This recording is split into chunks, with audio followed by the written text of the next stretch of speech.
Hi everyone. Apologies for the failed live stream from YouTube. Mountain Wi-Fi sucks, but here we are. We're going to try to cover everything quickly here that we would have done in the live stream and answer questions after this is posted if it's anything that we didn't cover.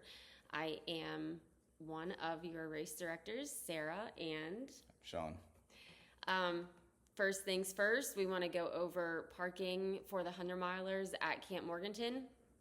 Parking is very limited. It's grassy. It's been raining. The ground is wet and soft. So make sure if you are a 100-miler and you are leaving your vehicle here while you run, get here plenty of time ahead, early, words, on Friday to make sure we get you into a good parking spot. There is no parking on Camp Morganton Road, and there's no parking on Snake Nation. We have to make sure that these roads are open and accessible to residents and to emergency services and to the shuttle drivers who will be picking up the 50-milers and driving them to the start of their journey back to Camp Morganton very early Saturday morning. So please find us. If you are scrambling to find a parking spot and the race is about to start, leave your keys. We'll find a way to get you parked somewhere. We'll take care of you. Don't park in the middle of the road. Don't park on the side of the road. Cruise. This is also for crews. So if you are a 100-miler with crew, they need to drop you off at Camp Morganton, kiss, kiss, hug, hug, bye, smack on the butt with consent, and then they need to head out. There is parking at a church on Snake Nation Road. Quarter mile. About a quarter of a mile. You can park at the church and you can walk down from the parking lot to Snake Nation Road and cheer the runners on as they run by. You can also park on Aska Road on the side of the road as long as you have all four tires off of the road, off of the white line, and you can cheer runners on that stretch of road as well. We cannot have crew vehicles hanging around at Camp Morganton after they drop their runners off. We do not have space for it. You're welcome to all park at the church, and then all of you crew and runners walk to the start-finish line and watch them go from the start if you like, but that's the only way all of you can watch from the start is if you walk in. We had a little bit of trouble last year. The buses couldn't almost get in. When she says shuttles, we're talking about 3 actual full-size tour buses that need to come down this small road. So there's no parking again on Camp Morganton. There's no parking on Snake Nation. There's a church on Snake Nation that you're welcome to park at and walk down. Otherwise, you can stand on the side of the road and cheer them on. They'll be coming down shortly after the noon start. And do you want to talk about Wolf Creek parking? So Wolf Creek is the turnaround. It's a crew access aid station. It's a couple miles off of the main highway going to Vogel. It's extremely tight and narrow, and with the rain we've had, it's gotten even tighter with some of the blowdowns that they've sawed off, but they saw them very close to the road, so it's a little problematic getting in and out of there. So we're going to have extremely limited parking in there. We're asking that you try and time with your runner, so there's no reason to show up 4 to 5 hours before your runner gets there. Try and time it so that when your runner leaves, I believe Skeena is It'll be Fisher Fire Pit. So the last crew access aid station, I believe, is Skeena. Skeena. So if you drop your runner there or you're there when you're runner, try and pace calculator it so that you time it and you're not there 4 to 5 hours ahead. We do need to have the crew signs in the vehicles. There will be people on at the start finish checking vehicles in and out. There will be people at Wolf Creek directing traffic. There's a turnaround for those of you that are going in. We're only going to have traffic park on the right-hand side of the road. Otherwise, there's 0 parking. Once that's full, if it is full, you can turn around and you can go out to the main road, park, and then walk in if you like. And again, to limit the amount of people walking, we're going to try and get the timing so that you show up an hour before the runner, no more. Wolf Creek has an option this year where you can drive the full loop around the Forest Service Road and come out on Highway 180, which is Wolf Pen Gap Road. Once you leave Wolf Creek, there will be a point of no return spot where if you are in a 2-wheel drive or low clearance vehicle, you will need to turn around and come back out the way you drove in. If you have high clearance 4-wheel drive, all-wheel drive, and have an adventurous spirit, you can continue on and take the Forest Service Road the whole way around to Wolf Pen Gap Road. In the runner's manual, both options are listed in the crew access driving directions. You have option A, which is going, I don't know if which one's, either way. You have two options. You have driving directions for both leaving Wolf Creek, getting back to Skeena. Once you get to that turnaround point, if you continue on and you don't have four-wheel drive, all-wheel drive, you get stuck, it's going to be a hot minute before anyone comes out to rescue you. So pay attention and look for that turnaround sign for low clearance two-wheel drive vehicles, and expect to be there for a while getting back through. Be patient with the volunteers. Don't be an asshole to the volunteers. Don't be an asshole to the people who are telling you where to park. They're just there to make sure everyone gets through safely and to make sure that all crews can get through, that other people utilizing these trail systems and these Forest Service roads can get through, and then emergency services can get through. Anything else on that? I'd expect, so once your runner leaves, we ask that you, Leaves the first time. say again? Leaves the first time. Wolf Creek. So, pardon me. Once your runner leaves for the first time, we ask that you see your runner once at that particular aid station. Once you see that particular runner the first time, make sure they have everything they need, and then get to the next crew access to aid station as quickly as possible, or actually just leave Wolf Creek as quickly as possible. Expect it's going to take 30 minutes for you to get out of Wolf Creek between walking back to your vehicle and trying to get out, because it is going to be tight. We're going to have people directing traffic. Again, we're doing the best we can with this. In the future, if we have to, we'll either shuttle people down to Wolf Creek. If this year goes as tough as it was last year, we possibly might not make this a crew access to aid station. So we're going to try and make it this time work with everybody's help, or it's just not going to happen, and you won't be able to see your crew except for the other designated crew races in the future years. So Wolf Creek, the turnaround, has a pointless out and back. And just to summarize this, when your runner gets to Wolf Creek the first time, check in with them, get them everything they need.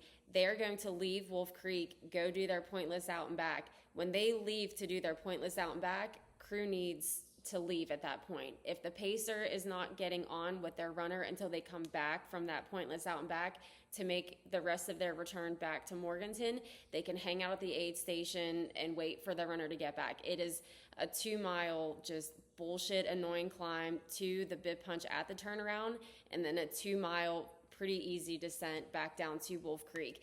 There is nothing that a runner is going to need in that 4-mile stretch that they can't get before they leave to go out. So we need crew to come in, take care of their runners, send them on that out and back, and then we need crew to pack up and get out, and then use their pace calculator to determine what time they should expect them to arrive at Skeena Gap.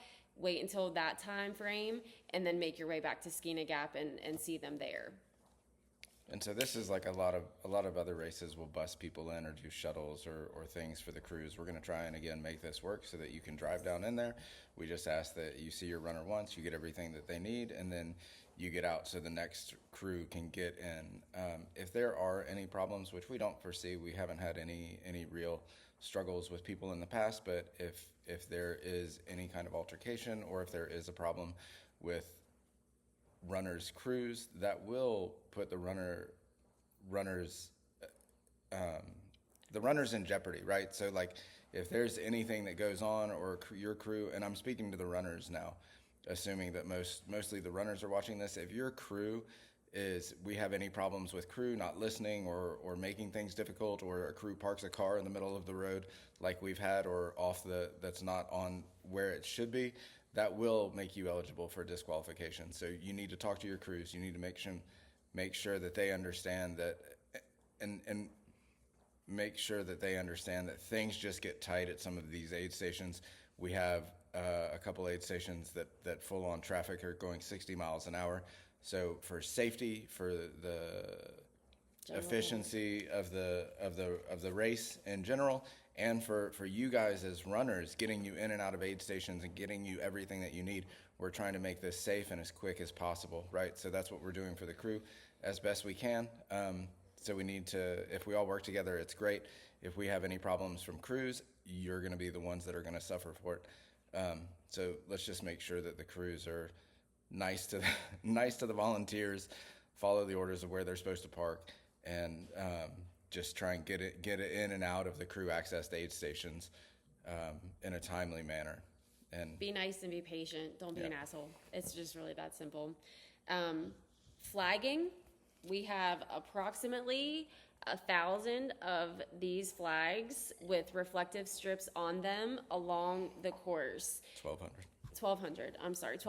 And 1,000 of them, these reflective strips were stapled on by middle schoolers, which will remain anonymous, but wanted to make sure that runners knew that blood, sweat, and tears went into stapling these onto 1,000 flags.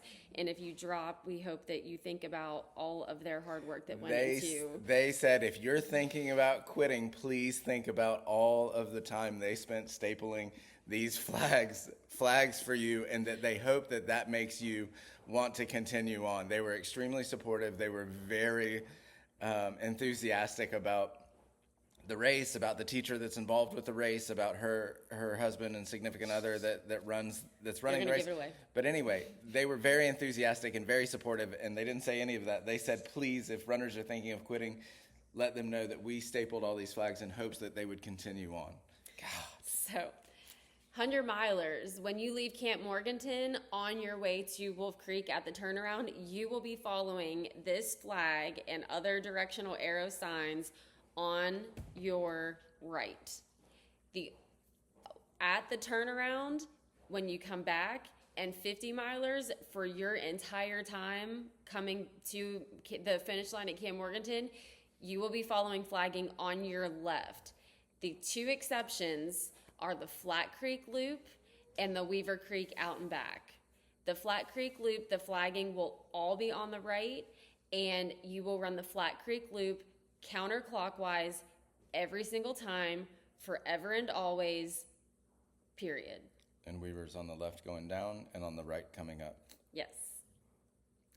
Let's see, what else? Bib punch. All right. First off, here is what your bibs are going to look like. 50 miler bibs. Red 50, 100 mile bibs, black 100 miler. 100 milers, you have a spot for the bib punch for the first time you do the Flat Creek Loop at the beginning. You have a bib punch for the pointless out and back at Wolf Creek, and you have a bib punch for your second time coming back off of the Flat Creek Loop. You have to make sure that someone from that aid station verifies that you went to that bib punch and did it and initialed it. 50 milers.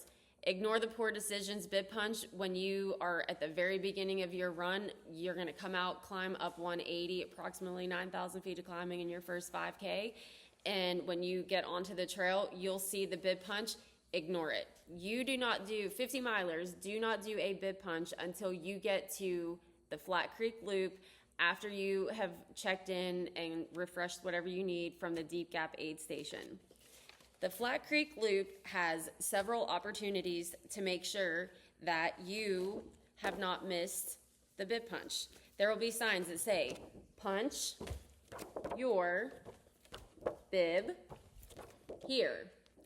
Prior to that, there will be signs that say, bib punch ahead. There will also be a sign after the bib punch that says, did you punch your bib?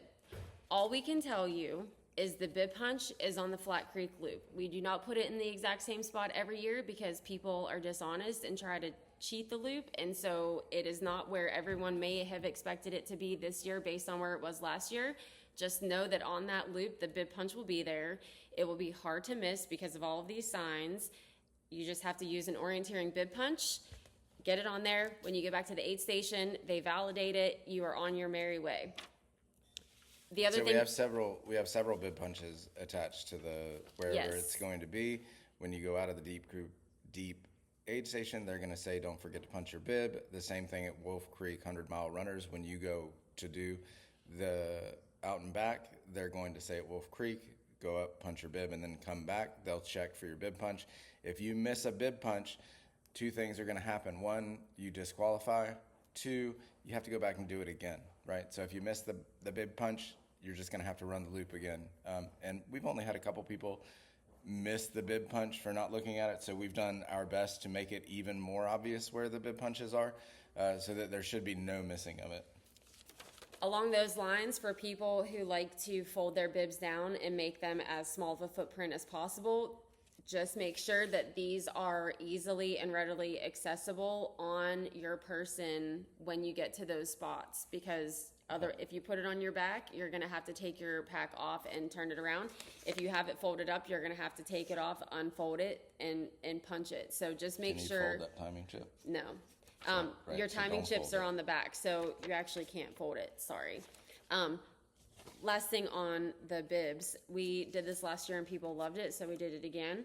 These lines are where you can give your whatever you want people to call you in the woods when you're coming in and out of the aid stations. We're going to have markers at packet pickup, all the packet pickups, where you can write in whatever you want people to yell at you as you come in off of the trail. Name, nickname, assumed identity, whatever you want it to be. It is at your discretion, and we appreciate creativity at these. Every runner is going to get a mile and aid station cutoff and crew pace or drop bag access card. It is waterproof, so it should be fine considering what the weather may look like this weekend. All this everything on here is what you'll need to know: how many miles to the next aid station, where your crew access is, and your cutoff times. The aid stations also have charts with the cutoff times, so they'll be able to share that information with you if it's something that you are concerned about or interested in knowing. Another signage that you will see out there are ones that say wrong way. If you see this, turn around, it is the wrong way.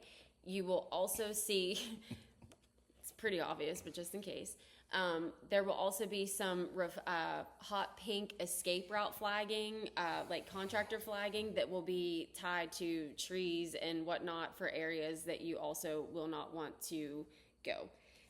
Just follow the donkey and you're going to be fine. On the white flagging, if you come up to the donkey flags and you may see 3 or 4 in a row, it just means that there's either an event happening or there's something you need to watch out for. Maybe a hole in the ground, maybe a log to jump over, or you're going to take a turn somewhere. So if you see more than one flag, pay attention. It just means heads up, you're going to pay attention. We do this so especially at nighttime once everybody's tired, and during the next day when everybody's tired, that you can keep following the flags. Follow the donkeys on the way out, 100 milers, they're going to be on your right. On the way back, they'll be on your left. 50 milers, they're on your left most of the way out.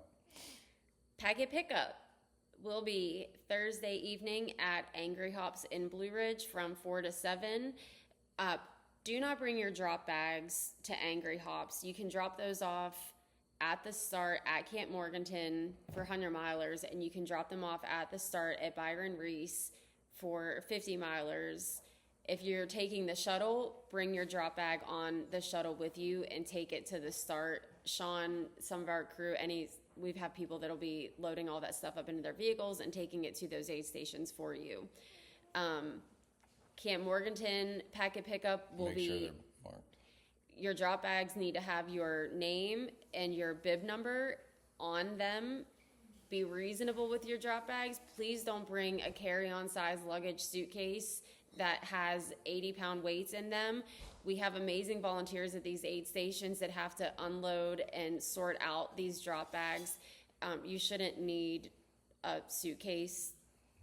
That's an extreme. I think we had a suitcase one year. Was it last year? And it was heavy. Yeah. But it was a full-size suitcase. Yeah. So don't do that. Right. Don't do that. It's Please not necessary. don't do the suitcase. Please We just don't. We don't have enough room for everybody to bring a suitcase. You guys just make sure they're labeled. Make sure your number's on them, your name's on them. At the very least, your and number which aid station. Your number has to be on them and which aid station it's going to, so that so we know which vehicle needs to go in. Right.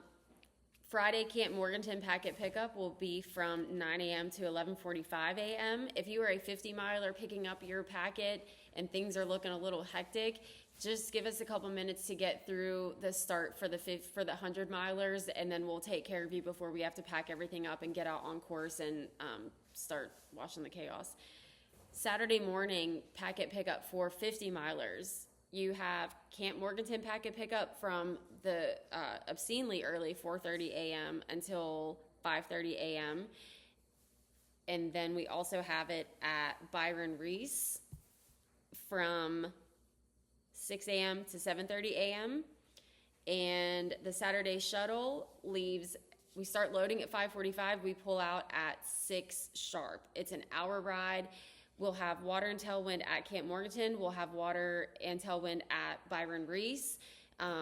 Plenty of time and opportunity to fill your bottles and all that stuff. We have restrooms at Camp Morganton, Porta-Johns. We also have Porta-Johns at Byron Reese. We ordered more Porta-Johns this year because we did not have enough last year.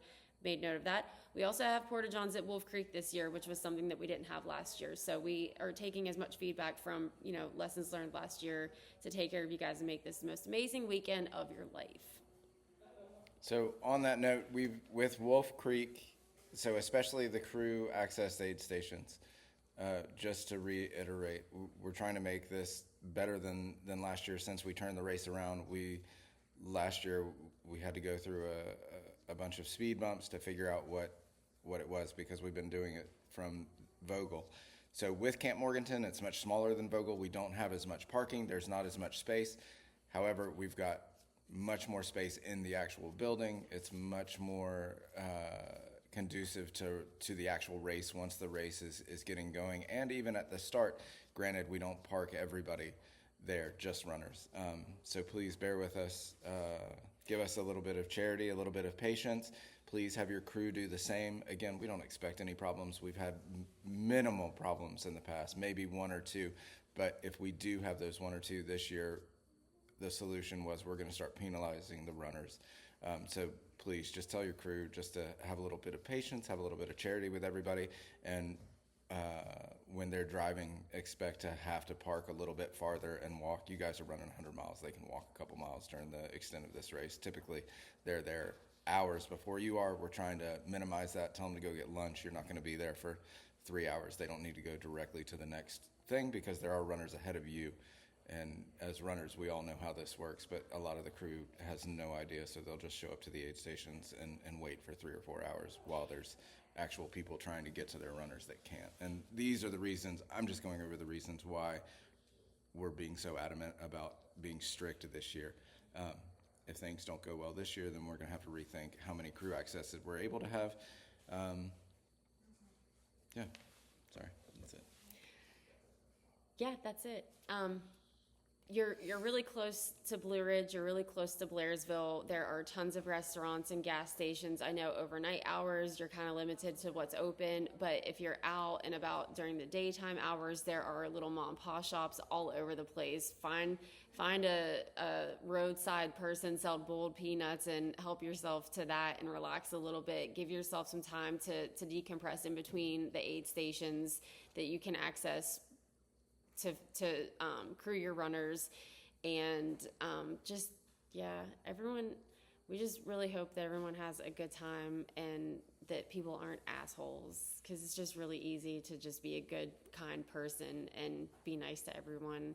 And for people coming to the 100-mile start, if you can consolidate vehicles, if you can get one vehicle bringing in a couple runners just to minimize a little bit of that traffic, anything you can do to help minimize that impact and that footprint at Camp Morganton is really gonna just probably put me closer to tears earlier in the weekend than we all know I'll be when the runners start crossing the finish line Saturday and Sunday. So we're really excited to see everyone. We'll see you tomorrow at Angry Hops Brewing in Blue Ridge, and then we'll see you Friday, we'll see you Saturday, and we'll see you Sunday, and some of you will see on Monday. So get some good sleep, get some good food.